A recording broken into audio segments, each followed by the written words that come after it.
Curtis Lazar is set to become an unrestricted free agent. Yes, this past season wasn't really all that memorable, but there's more to his story. We're going to talk about it on today's episode of Locked On Devils. Buckle up, everybody. You're Locked On Devils, your daily podcast on the New Jersey Devils, part of the Locked On Podcast Network, your team every day. Hi, this is Bryce Salvador, and you're Locked On Devils with Trey Matthews. Scores! Oh, Stevens stepped up, nailed him. Brodor's got the puck. What a shot. The Devils win the Stanley Cup. Alrighty now, what is up, New Jersey? Welcome back to the Locked On Devils podcast here at the Locked On Network. I'm your host, Kyle Chalky, play announcer, Devils where I have pucks, pitchforks, and also part-time credential media member, Trey Matthews. What's on the agenda for today's episode? We're going to talk about the interesting case of Curtis Lazar. What do I mean by that? Well, I think it's safe to say that his 2024-2025 season was anything but memorable, but there's more than what meets the eye. He's set to become a UFA, and he's sort of become an afterthought. He missed nearly half of the season. I don't think too many fans are keen on Fitzy bringing him back. But once again, I'm going to make a case for him, and maybe you'll change your opinions of the matter. So in the first segment, we will reflect on this past season. We will also hear from Curtis Lazar himself during exit interviews. Of all the players that we had the chance to speak to, his story did stick out the most. Then in the second segment, we will look at Lazar in the grand scheme of things. Yes, this season wasn't really a good one, but last season, we saw how productive he potentially can be when healthy and appearing in a decent amount of games. Then in the third and final segment, I will make a decision. Should the Devils bring him back or just let him walk? So let's kick off with this. What happened with Curtis Lazar? Before I read the stats, let me tell you guys this timeline. October 27th, Radko Gudas and Curtis Lazar had a bit of a run-in. Lazar was double-teamed, and Gudas lifted his leg a little bit. Lazar goes tumbling on down, and he stood there for a while. He needed help being carried to the locker room. He was limping. And right then and there, Bill Spaulding and Ken Danico said that's a little concerning. Curtis McDermott, who was playing in that game, did not appreciate that sort of play from Gudas. I think I touched on it before. I didn't think there was anything too egregious, but did it warrant a fight? Probably not, but it definitely warranted a talking to. And that's what McDermott did. He said, hey, be careful, buddy. Don't do that again. Anyway, getting back to Lazar, it was revealed that he was going to miss some time. On Halloween, he went through a successful procedure, and he was slated to miss some time. We didn't know how long, but we knew it was going to be a good while before we saw him back on the rink. In fact, there were some conflicting reports saying that he was going to miss the entirety of the season. Luckily, those rumors were put to bed. In no time, he got back to practicing, but the question was, when would he return? Because I was predicting for him to be out until like the Four Nations tournament. That's how long I thought he was going to be sidelined. He came back December 17th. I was there. It was in St. Louis. Not the most memorable game, but he's returning after missing significant time. On December 19th, he missed 3 more games because he was still recovering. And I think that's the big thing for Lazar. He sustained a knee injury, and he never really recovered from it. And like I said moments ago, his season was anything but memorable. He played in 48 games, so he missed nearly half of the year. He had 2 goals, 3 assists for a grand total of 5 points. He had a plus-minus rating of -6. He had 205 faceoff wins, which was 4th on the team. So he was one of the Devils' go-to players when it came to faceoffs. He had a face-off win percentage of 51.3%, which was sixth on the team. He had 107 hits, which ranked seventh on the team. Hey, 48 game appearances, 107 hits. I'll take that. He had more than Kovacevic, Hala, Heischer, just to name a few. But obviously, that's not really enough to pique everyone's interest and be like, oh, Lazar actually had a pretty good year. No, he even knew that his season wasn't really anything special. Lazar talked about the matter during exit interviews because I asked him what would he like to improve on come next year if he does return to the team. Here's what he had to tell me. What are some of the things you're going to work on over the summer to take the next step if you do come back here next year? I mean, I think you guys seen, a couple years ago just how effective I can be. I talked on the, I think I'm more of a winger than a centerman at times. There weren't many other options, but for me, again, just get my knee right. I said the aches and pains on a day-to-day basis. I mean, I've been popping pills for months straight just to kind of help me get through each day. So just, reset, but also then get the foot speed back. I think that allows me to create separation. I could get the strength up, but the more I kind of push that agility side, my body would kind of tell me a little too much. So again, just get that right. And then the game opens up a bit more. So. See, it's one of those things where you have to acknowledge that athletes are humans at the end of the day. I know we think of hockey players as superhuman just because they can withstand an injury, come back into the game and play through it like nothing ever happened. But there's a lot of things that we don't see behind the scenes. And Lazar was going through something. The fact that he said he was just popping pills to try to recover quicker, to try to get back out there, to play through the pain, having trouble like going up and down the stairs. Honestly, that opened up my eyes a little bit because I'll be completely honest. I did forget about Lazar a little bit. Like sometimes I forgot that he was on the roster because towards the end of the season, he became more of a healthy scratch. Like Sheldon Keefe didn't really use him all that much. And we'll talk more about that in the second segment. But once I spoke to him at exit interviews, it kind of dawned on me. And I sort of remembered. I was like, oh, yeah, that's right. He did have that run-in with Gudis in late October. And I think that derailed this season because he wasn't able to recover from that. And also, we'll talk about this in the second segment, but Lazar was a good contributor last year on the Devils, but it's sort of forgotten about because the Devils' 2023-2024 season wasn't really a good one. So people try to forget about it. We'll talk more about it momentarily, but before we continue, let me tell you guys about Wonderful Pistachios. Looking for a snack that's both delicious and nutritious? Crack into a good source of protein with Wonderful Pistachios. Wonderful Pistachios is one of the highest protein nuts. Each 1 ounce serving has 6 grams of protein, giving you over 10% of your daily value. Plus, they're packed with fiber and better for you unsaturated fats. It helps keep you feeling fuller all day long. Personally, I love the no shells variety. It's a perfect grab and go snack for busy days. Whether I'm snacking at my desk, on a road trip, or just need a quick protein boost, they're always my go-to. Get snacking and get cracking with a snack that packs a protein punch. Visit wonderfulpistachios.com to learn more. Okay. During exit interviews, Curtis Lazar reflected on his impact during the 2024-2025 season. Here's what he had to share. Some days trying to go down the stairs and get out of bed was hard, let alone put on the skates and go to work. So it's tough. But again, I mean, you put the team first down the stretch, it is what it is. There's just some conversations that you get to have. I love here. I love my time here. More conversations need to be had about my future. But again, this summer is just all about feeling good physically, mentally again, enjoying coming to the rink, being a part of things, and getting the team to the next step. You mentioned more conversations have to be had. You hope to return to this team next year? Yeah, I mean, I've had nothing but great experiences here. My family's, starting to kind of, call it home. We got kids in school and whatnot, but you understand it's a business too.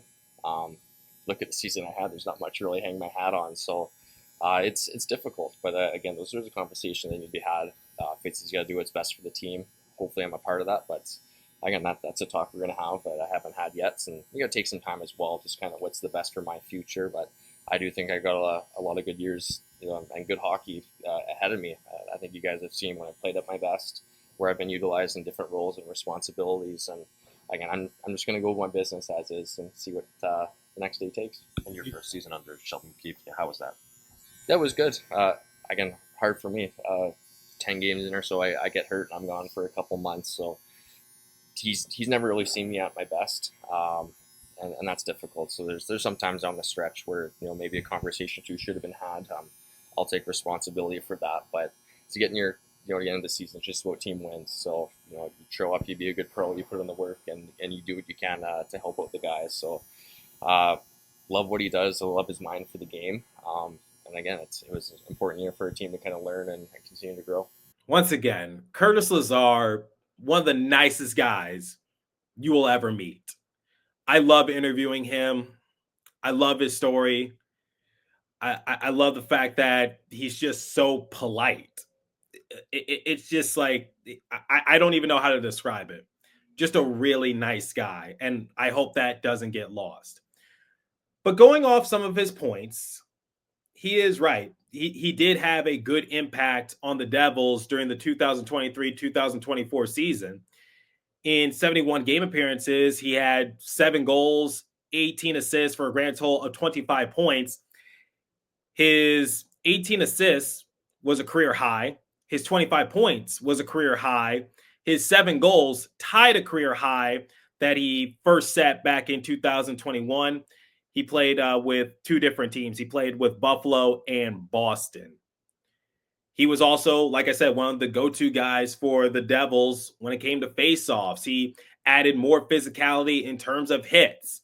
I remember during the 2022-2023 season, the historic season that the Devils had, Tom Fitzgerald wanted to add more physicality even then. What did he do? He got a power forward in Timo Meier, and he got Curtis Lazar from the Canucks on a pretty good deal.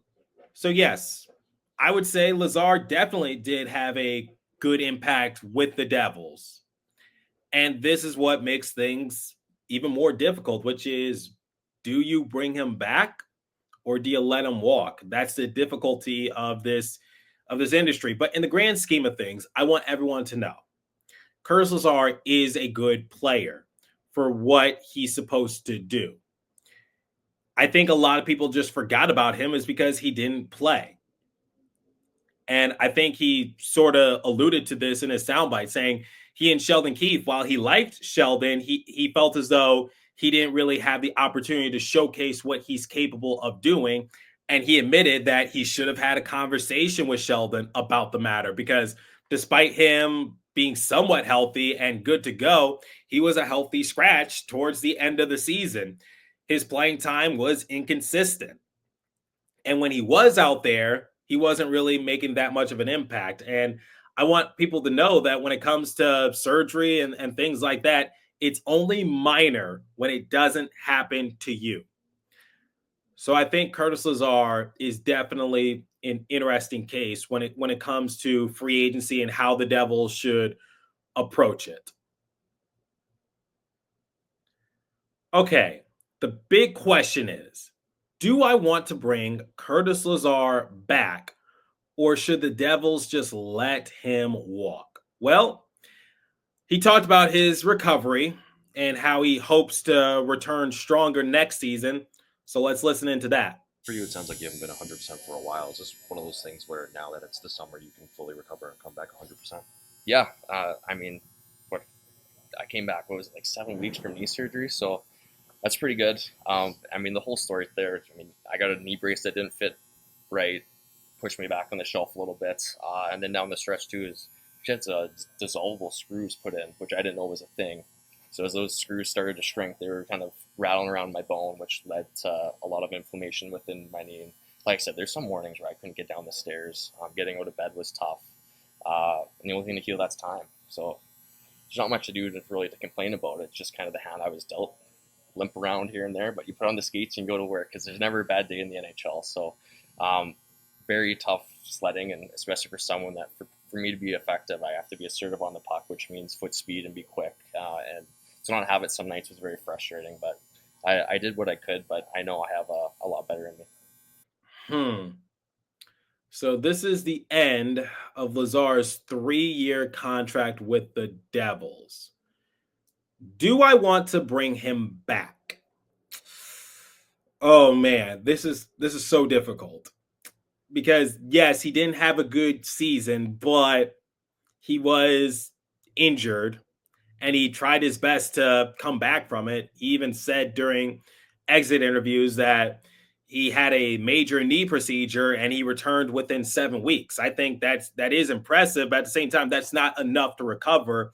And now, since the offseason has rolled around, it does give him that time to recover. We saw it with Dougie Hamilton a few years ago. He talked about having to go through a facial procedure, how he couldn't really consume anything, he couldn't eat. He didn't fully recover until the offseason rolled around because he doesn't have to worry about hockey games. He doesn't have to worry about practice. He can use that time to rest and recover and get himself better. And I think the same thing can be said for Curtis Lazar.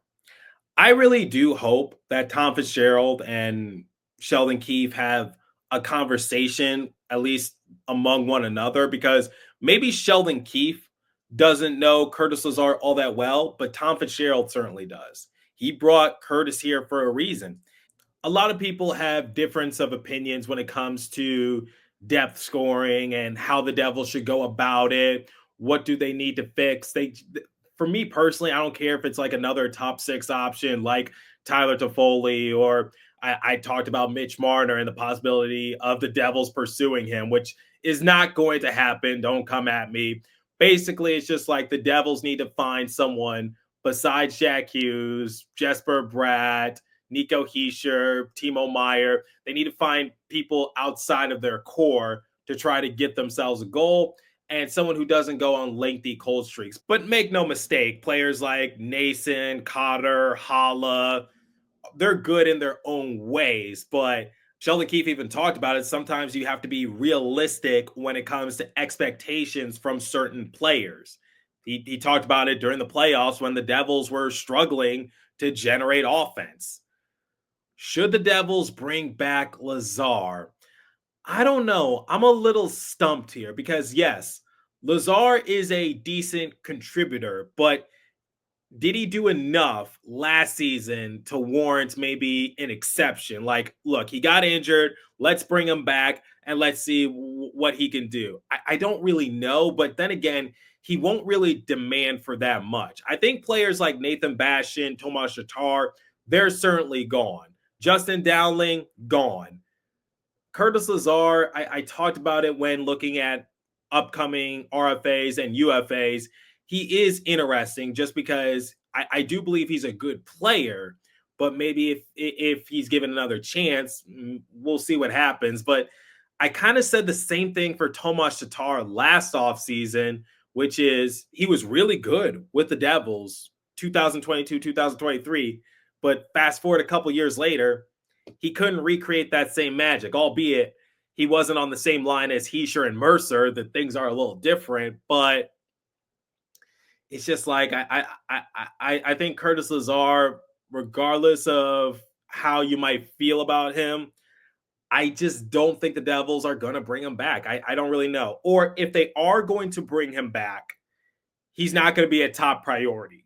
Like, they're going to wait to fill out the rest of their roster. And if they have room, if they have enough money, then maybe they'll bring him back.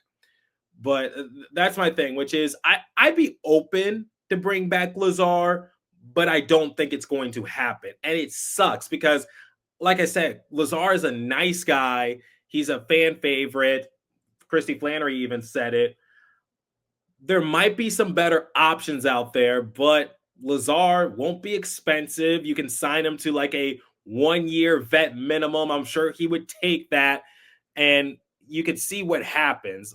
But comparing him to like Nathan Bastian, Tomas Tatar, Justin Dowling, whomever, I do see more potential in Lazar. I'm just going to be realistic because I think Lazar, he was one of the go-to players for the Devils when it came to faceoffs. He is definitely aggressive.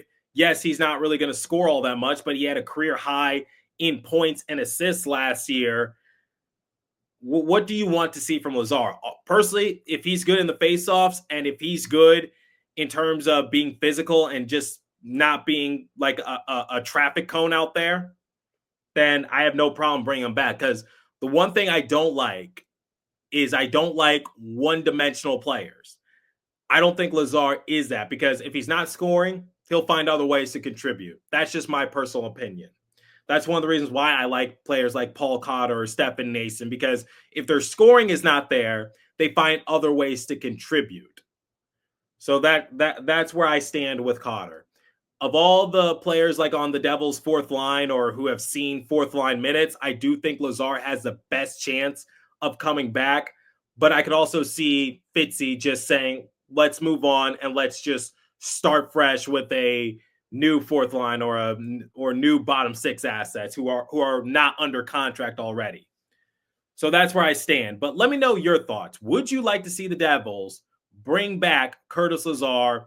And if that was the final time that we saw Lazar in a Devils sweater, what did you think of his tenure? I'm curious to hear your thoughts. Leave a comment down below if you're watching on YouTube. If you're listening on podcast streaming service, hit me up on my personal X page app at TreyMac4 or the show's X page app at Locked On Devils.